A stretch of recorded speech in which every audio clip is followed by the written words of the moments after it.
In this video, we're going to go through some examples from Chapter 4. In Chapter 4, we look at the time value of money, calculations for single lump sum amounts, and then in Chapter 5, we'll be looking at multiple dollar amounts made during different times.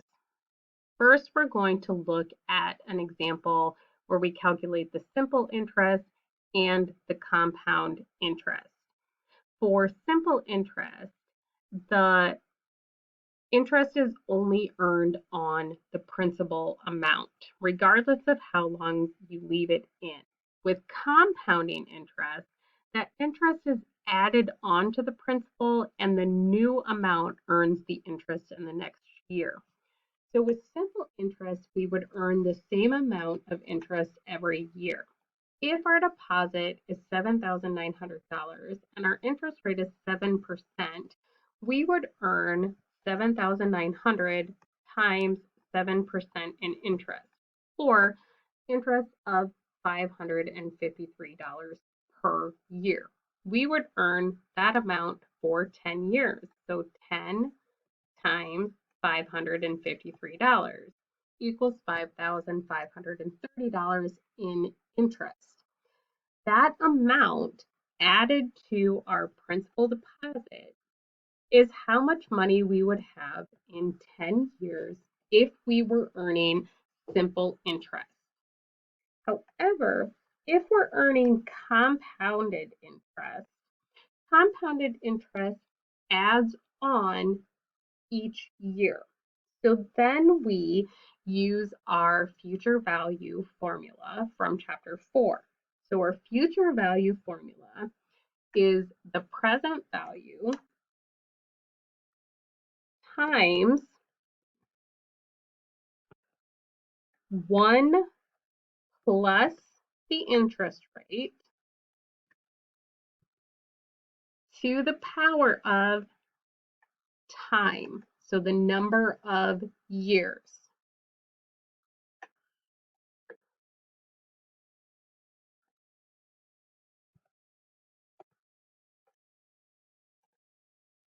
So we do the deposit times 1 plus the interest rate to the power of time, 10 years.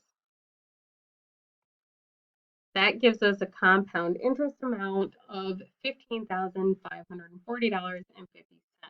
The difference between choosing the compound interest versus the simple interest is that you would earn $2,110.50 more in the second example. In this example, we're going to calculate the future value of amounts given the present value, the number of years that we're going to deposit these amounts, and the interest rate for these amounts.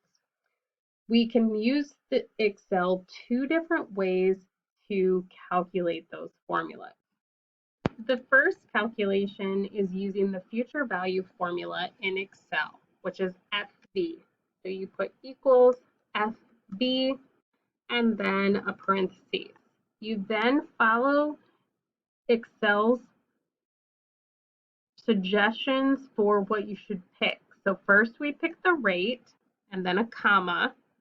The NPER stands for number of periods, so the years. The payment is 0 because it's a lump sum. If we had multiple payments, then we would have a number of payments per year, 7, if we did one every year. But we're just doing it one time for 7 years. The present value, we want to put in negative. So you need to have at least one of the values negative for Excel to figure it out. We can put the negative in front of the future value or the negative in front of the present value. I'm going to put the negative in front of the present value right now. So click the present value and then the type, the end of the period or the beginning of the period. I'm going to pick end of the period because that's the general assumption for time value of money calculation. So we get a future value of $6,963.71. The other way that we can do it is use the future value calculator. calculation or formula in Excel. Otherwise, we can use the scientific calculator. Those instructions are in the PowerPoint, in My.Workbook, and in your textbook. For the calculations, we use present value times 1 plus the rate to the power of time, or the number of years. As you can see, we get the same exact result. In Excel, we can copy the formula, so that gives us the result for all 4 years. Whether we use the formula written out or the Excel function, we get the same exact result. Now we're going to look for the present value of an amount that has a future value in 15 years at an interest rate of 7%. When you're calculating the present value from a future amount, that is called discounting a cash value. That calculation for present value is the PV instead of FV, like future value. So present value, comma. We want the rate, comma, number of periods. There is 0 payment. We need the future value. We need to do that negative. So negative future value, and then 0. That gives us the present value.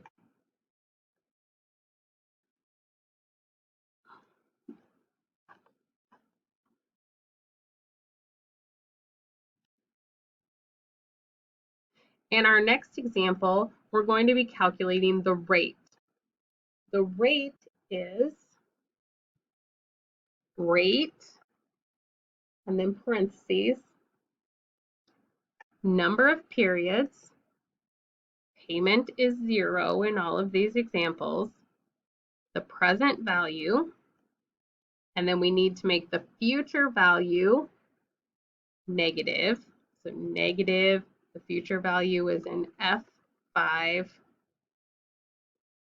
and the end of the period. Then I'm going to close my parentheses. I'm not putting in anything as a guess. We get the interest rate of 7.59. If we use the formula from the textbook, that is future value divided by present value to the power of 1 divided by the time periods minus 1. So that's the calculation for rate. If we put that out to 2%, we see that we are 2 decimal points. We see that we get the same exact results whether we use the formula or the Excel function. Next, we're looking for the number of years. In Excel, that function is NPER.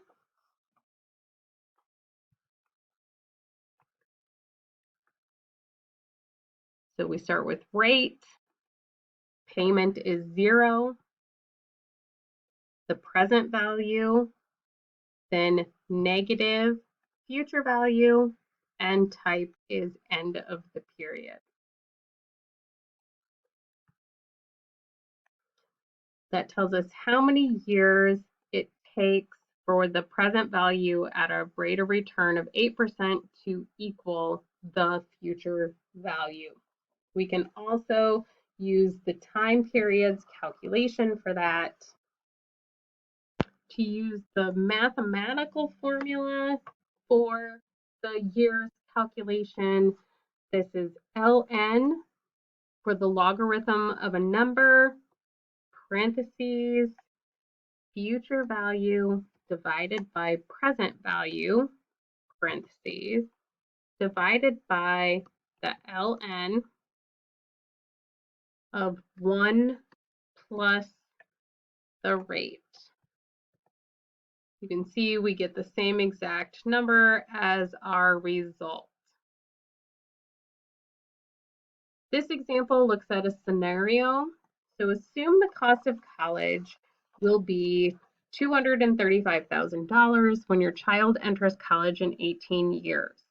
You have $53,000 to invest. What annual rate of interest must you earn on your investment to cover the cost of your child's education in 18 years? So we have $53,000. The years that we're going to invest it is 18. So we need to know what interest rate we need to find for an investment. So we use rate. The number of periods is 18 years. Payment is 0. The present value is 53,000. We need to make sure we put in the future value as negative. And at the end of the period.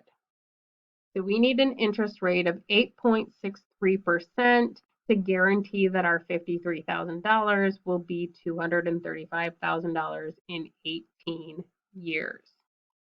The last example we're going to look at in chapter 4 is if we have a 5.3% interest rate, how long does it take us to double our money and to quadruple it? Because we don't have any numbers here, we're just going to use a present value of 1. We want it to be doubled to $2. And in the second scenario, we want that $1 to be quadrupled to $4. So how long does it take us to turn $1 into $2 at an interest rate of 5.3%? So for years, that equals our number of periods, our rate, the payment is 0, present value is $1. We put in our future value as a negative, and we want 0 for the end of the period. So it will take us 13.2 years at 5.3% interest to turn $1 into $2. And 26.84 years to turn $1 into $4 at a 5.3% interest rate.